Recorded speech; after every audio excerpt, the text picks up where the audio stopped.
Hello दोस्तों, आप सभी को स्वागत करते हैं। देखिए दोस्तों, ये जो मैथ का जो सूत्र है, ऑब्जेक्टिव है, ठीक है।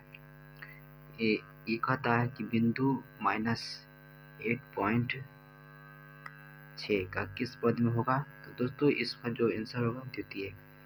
दोस्तों और कहता है बिंदु -3.5 किस पद में होगा। तो दोस्तों ये भी द्वितीय होगा, ठीक है।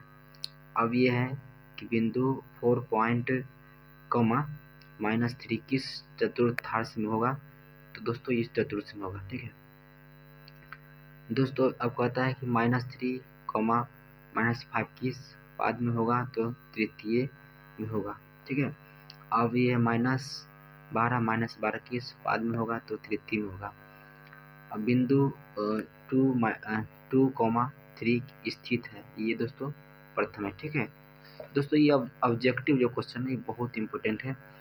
दो अक्षरों के प्रतिच्छेदी बिंदु को कहते हैं मूल बिंदु, ठीक है। ये बहुत देखिए, ये 16 में पूछा गया था, बहुत इम्पोर्टेंट है। मूल बिंदु के निर्देशांक क्या होते हैं। तो दोस्तों मूल जो बिंदु होता है उसका 0,0 होता है।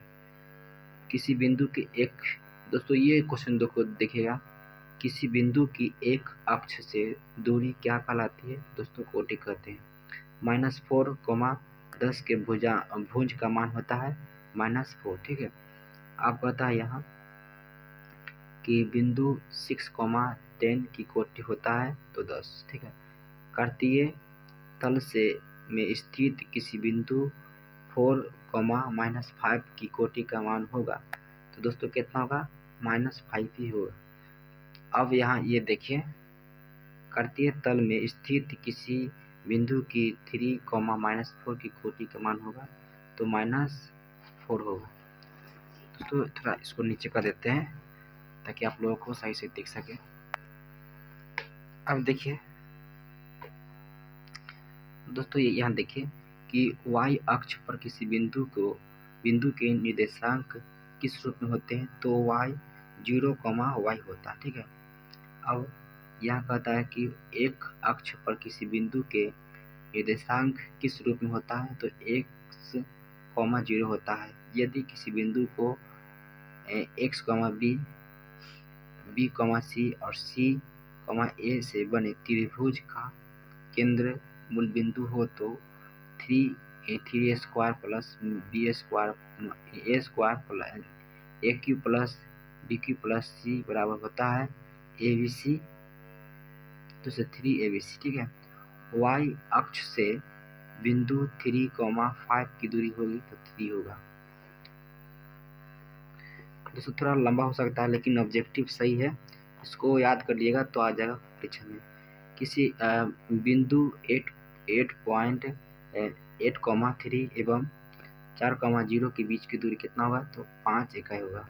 किसी बिंदु की y अक्ष से दूरी, उस बिंदु को क्या कहते हैं दोस्तों ये और यहाँ जो क्वेश्चन पढ़ाए थे ये दोनों एक ही है। तो एक अक्ष से जो है निर्देशांक यानी भुज होता है। बिंदु AB और -a-b के बीच की दूरी क्या होगा दोस्तों। तो दोस्तों ये गलत था, इसको सही किए। √a² प्लस b² होता है। बिंदु ए दोस्तों ये जो है दूरी है, इसको इसमें गुना करना पड़ता है। तो इसका जो है आंसर होगा दोस्तों याद करिए 5 इकाई होगा। बिंदुओं 5 cos थीटा एवं 0.5 sin थीटा के बीच की दूरी कितना होगा, 5 होगा। y अक्ष पर किसी बिंदु जिसकी 4.4, 2 से दूरी 5 है तो निम्नलिखित में से कौन है। तो 0, -1 होगा। मूल बिंदुओं से 3, -4 की दूरी क्या होगा। तो 5 होगा। बिंदु 5, की दूरी मूल बिंदु से क्या होगा। तो 5√2 होगा। अब देखिए बिंदु 15,8 की दूरी मूल बिंदु से क्या होगा। तो 17 होगा। बिंदुओं -1, 3 से तथा -5, 7 के बीच की दूरी होगा तो 4√2 इकाई होगा। दोस्तों ये हम बता देते हैं क्योंकि ये बनाने में समय लग जाएगा। इसको हम ऑब्जेक्टिव, क्योंकि परीक्षा नज़दीक है ना, तो बिंदु 4, -1 और 2, 3 के बीच की दूरी क्या होगा? तो 2√5 होगा। मूल बिंदु से P यानी -x,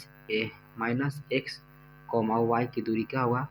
तो √x² plus x² plus y² होगा। ठीक है, थोड़ा इसको ऊपर लगा देते हैं इसको। आप देखिए, अब थोड़ा बुझाता है बढ़िया से।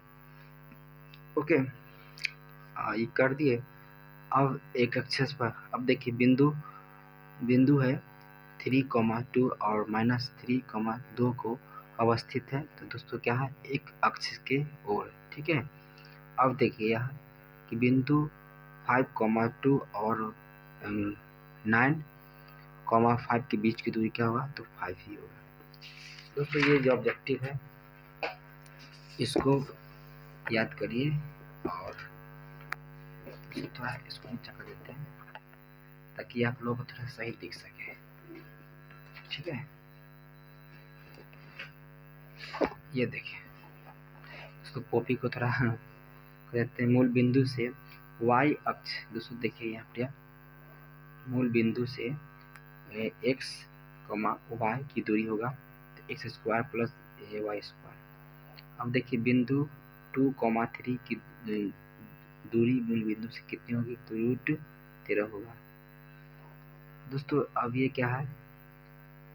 दोस्तों इसको स्क्रीनशॉट लीजिए और आगे देख लीजिए। ठीक है।